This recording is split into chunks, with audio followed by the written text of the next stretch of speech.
Hello दोस्तों, तो कैसे हैं आप लोग। आई होप आप लोग अच्छे होंगे और स्वस्थ होंगे। दोस्तों, आज का वीडियो सावित्री जी का है और बहुत ही ज़्यादा इम्पोर्टेंट है, इसलिए पूरा वीडियो देखिएगा और अपनी राय जरूर दीजिएगा। लेकिन उससे पहले चैनल को सब्सक्राइब करिए, लाइक कमेंट करिए और शेयर कर दीजिए। दोस्तों भाई, उनके घर में कीड़ा कांड चल रहा था अब तक, और कीड़ा कांड अभी खत्म ही नहीं हुआ है कि चूहा कांड आ गया। भाई पूरा वीडियो चूहे के ऊपर बन गया उनका, और इतना ज्यादा दुखी लग रहे थे दोनों लोग कि भाई ऐसा लग रहा है दुनिया में पहली बार इनकी गाड़ी में ही चूहा आ गया है। वीडियो की शुरुआत होती है तो बसंती जी भाई किचन से बाहर निकलती हैं और उनकी बेटी तैयार थी, वो भी तैयार होती हैं क्योंकि मंडे का वीडियो था और मंडे को ये मंदिर जाते हैं, मतलब विधि विधान से पूजा होती है। पहले तो गणेश जी घर पे पूजा कर रहे थे, उसके बाद उन्हें मंदिर जाना था। तो भाई माँ बेटी दोनों तैयार होती हैं और कहती हैं कि हफ्ते में 4 दिन तो हम प्रॉपर मंदिर जाते हैं और अच्छे से पूजा होती है। बाकी दिन तो थोड़ा बहुत काम चल भी जाता है, लेकिन सैटरडे, ट्यूसडे और मंडे और थर्सडे ये दिन तो कंपलसरी है कि हम मंदिर जाएंगे। तो इसीलिए जल्दी जल्दी वो रेडी होती हैं, बेटी को भी रेडी करती हैं और घर से बाहर निकलती हैं। मम्मी की भी तबीयत ठीक नहीं थी, मतलब उनकी सासू माँ की, लेकिन फिर भी मंदिर जाना था तो वो भी बाहर निकलती हैं। अब सब लोग गाड़ी के पास पहुंचते हैं तो हमें दिखाया जाता है कि भाई एक मैकेनिक को बुलाया था, और किस लिए बुलाया था, क्योंकि उनकी गाड़ी में एक चूहा घुस गया था, बहुत बड़ा चूहा था। और गणेश जी बहुत ज्यादा परेशान दिख रहे थे। उन्होंने कहा अंदर के तार काट दिए, कहीं ऐसा ना हो कि हम पूरी फैमिली यहाँ से जाएं और रास्ते में कोई दुर्घटना हो जाए। इस वजह से मैकेनिक को बुलाया और पूरी गाड़ी चेक करवाई।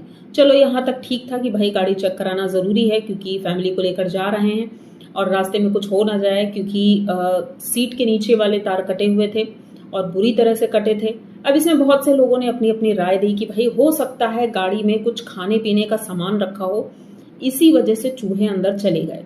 लेकिन अब ये तो वही जानते हैं कि गाड़ी में था कुछ खाने का या नहीं था, चूहे अंदर गए कैसे। लेकिन गणेश जी इस चूहे की वजह से बहुत ज्यादा परेशान थे, तो तरह तरह के कमेंट भी आए कि भाई कीड़ों से परेशान नहीं हुए, जिस वजह से इनकी पत्नी और इनकी बेटी की हालत इतनी खराब है, लेकिन उस चूहे से इसलिए परेशान है क्योंकि भाई गाड़ी को नुकसान हुआ है।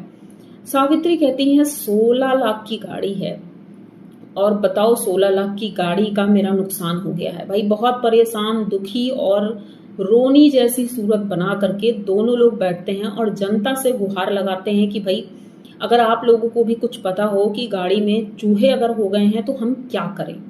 भाई इस तरह इन्होंने कीड़ों के बारे में नहीं पूछा कि कोई हमें सलाह दे कि अगर घर में कीड़े हैं तो हम क्या करें, कोई कीटनाशक डालें या कुछ डालें, जैसा कि ये पूछ रहे थे चूहे के लिए।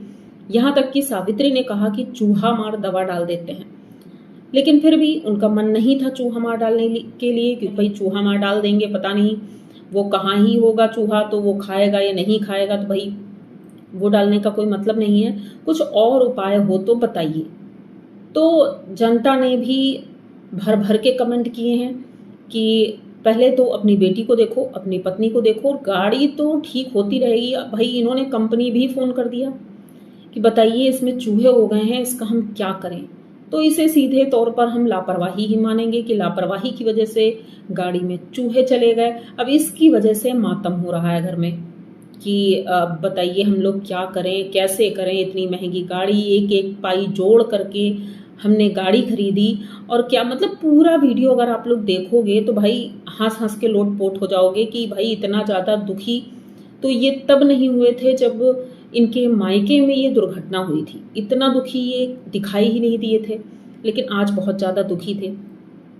तो इनका तो यही चैप्टर चल रहा है, और अभी भी बेटी की तबीयत ठीक नहीं है, उसकी बुखार था। और जो शॉर्ट्स में दिखाया था वो फुल वीडियो में दिखाया ही नहीं गया, क्योंकि अक्सर ऐसा होता है जो इनके फुल वीडियो आते हैं उसी में से शॉर्ट्स निकाल कर ये डाल देती हैं। लेकिन आज के वीडियो में वो दिखा नहीं जो कल के वीडियो में शॉर्ट्स इन्होंने डाला था, मतलब कि बेटी के गिरने वाला वो नहीं दिखाया।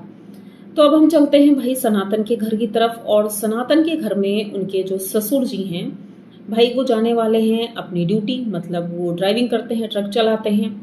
तो सनातन उनके लिए कपड़े लेकर आते हैं। भाई पूरी रिस्पॉन्सिबिलिटी निभा रहे हैं, ये देख करके भाई बहुत अजीब लगता है कि साबुन से लेकर के तेल तक, मतलब हर एक चीज सनातन लेकर आ रहे हैं। घर में साबुन नहीं था, मंजन नहीं था, और इनो लेकर आए। उसके बाद अपने ससुर जी के लिए कपड़े, 2 जोड़ी कपड़े लेकर आए, क्योंकि भाई बाहर जा रहे हैं काम पर।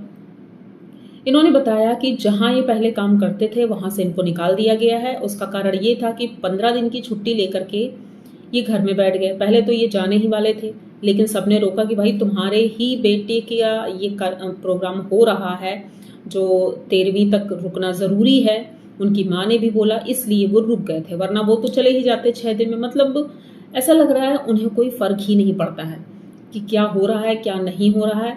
तो भाई फाइनली सनातन शॉपिंग करके आते हैं और अपने ससुर जी को ले करके स्टेशन पहुंचते। अब मुझे एक बात समझ नहीं आई कि बारिश बहुत तेज हो रही थी, और उस स्थिति में अंजलि बेटे को लेकर के अपने पापा को छोड़ने स्टेशन पर जाती है, पर उनके पापा जो हैं वो कहीं से भी नहीं दिखा कि भाई बेटी छोड़ने गई है या पोता छोड़ने गया है तो उससे इतना लगाव हो। वहां पर कैमरे में कुछ दिखा नहीं, तो अंजलि को जाने की जरूरत नहीं थी वहां पर, लेकिन फिर भी अंजलि गई। मतलब आप लोग देखिएगा, ये जितने भी क्रिएटर हैं, मतलब ये जो छोटे गांव से हैं और अब बड़े यूट्यूबर बन गए हैं, तो उनके घर में जब गाड़ी आती है तो आप लोग भी देखिएगा, अगर वो धनिया मिर्चा लेने भी जाएंगे तो भाई पूरी फैमिली जाएगी धनिया मिर्चा लेने के लिए गाड़ी से।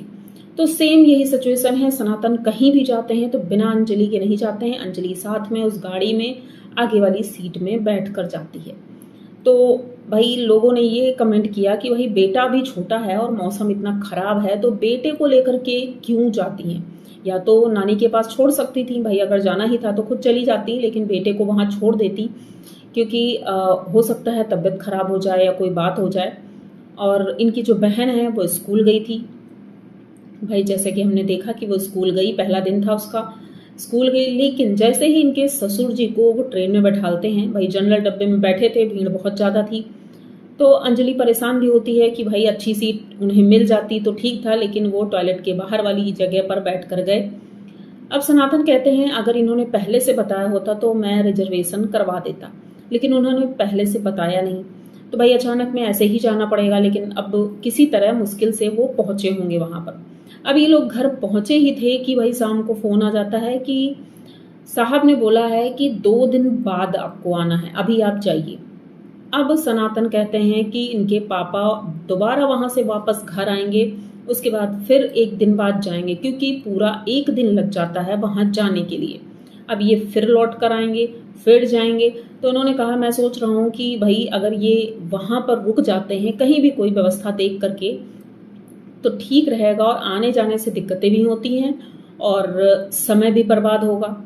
लेकिन देखते हैं जैसा भी होगा वो अपना करेंगे ही उस हिसाब से। तो ऐसा कुछ चल रहा है इनके घर में और चीज़ें बहुत ही ज़्यादा अस्त व्यस्त हैं। मुझे तो ये लगता है कि भाई पहले ये लोग कैसे रह लेते थे, अब पूरी तरह से सनातन के ऊपर डिपेंड है। ऐसा तो नहीं है कि चिंटू जो था वही पूरे घर को चलाता था, सारे घर की रिस्पॉन्सिबिलिटी चिंटू के ऊपर ही थी, ऐसा तो दिखाई नहीं देता है।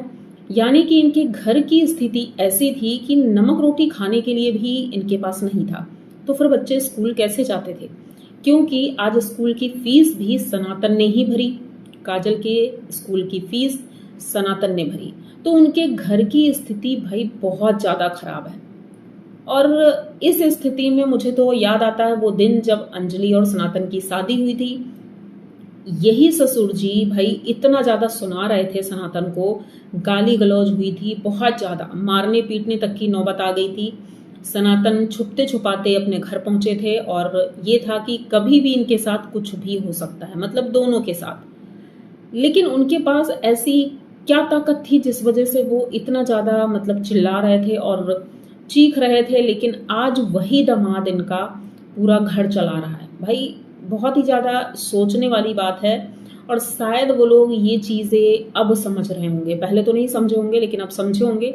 लेकिन मुझे लगता है एक लड़के के ऊपर इतनी जिम्मेदारी डालना ठीक नहीं है, और उनके ससुर जी का जो बिहेवियर है वो देख करके लग रहा है कि वो पूरी तरह से लापरवाह इंसान है। घर में पत्नी है, बेटी है, उसे छोड़ करके ये निकल जाते हैं। अब चले जाएंगे, उन्होंने जैसे कि बताया कि अब ये चले जाएंगे, पता नहीं कब आएंगे, 15 दिन में या महीने भर में, जब भी आएँ। तो घर की रिस्पॉन्सिबिलिटी कौन उठाएगा? मतलब जो थोड़े बहुत खेत हैं इनके, या दूसरों के खेतों में काम करते हैं, तो क्या उसी से इनका घर चलेगा?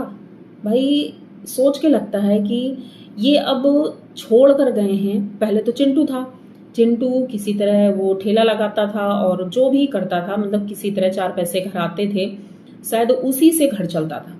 अब यहाँ पर चिंटू नहीं है तो भाई सनातन है, और सनातन के ऊपर देखो, कहने को तो हो जाता है कि अब उनके घर वाले कुछ नहीं कहते हैं, मतलब उनके पापा या कोई और भी नहीं कहता है, लेकिन एक सोचने वाली बात भी है कि इतना ज़्यादा नहीं होना चाहिए कि पूरी तरह से आप अपने दामाद जी के ऊपर डिपेंड हो जाओ, क्योंकि उसकी खुद की फैमिली है, मतलब उसके पापा भी हैं, उनका घर भी है अभी, लेकिन इस तरह से किसी का यूज़ करना वो भी ठीक नहीं है।